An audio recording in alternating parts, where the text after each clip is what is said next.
کہہ دو کہ جتنی مدت وہ رہے اسے اللہ ہی خوب جانتا ہے، اسی کو آسمانوں اور زمین کی پوشیدہ باتیں معلوم ہیں، وہ کیا خوب دیکھنے والا اور کیا خوب سننے والا ہے۔ اس کے سوا ان کا کوئی کارساز نہیں، اور نہ وہ اپنے حکم میں کسی کو شریک کرتا ہے۔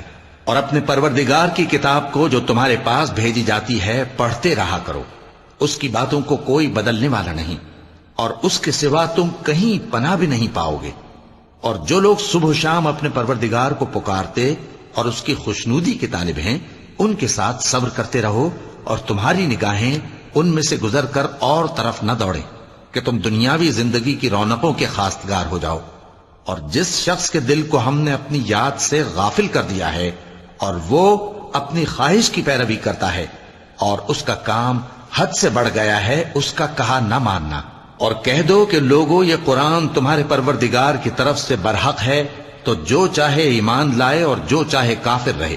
ہم نے ظالموں کے لیے دوزخ کی آگ تیار کر رکھی ہے جس کی قناتیں ان کو گھیر رہی ہوں گی، اور اگر فریاد کریں گے تو ایسے کھولتے ہوئے پانی سے ان کی داد رسی کی جائے گی جو پگھلے ہوئے تانبے کی طرح گرم ہوگا اور جو ان کے چہروں کو بھون ڈالے گا۔ ان کے پینے کا پانی بھی برا اور آرام گاہ بھی بری۔ اور جو ایمان لائے اور کام بھی نیک کرتے رہے تو ہم نیک کام کرنے والوں کا اجر ضائع نہیں کرتے۔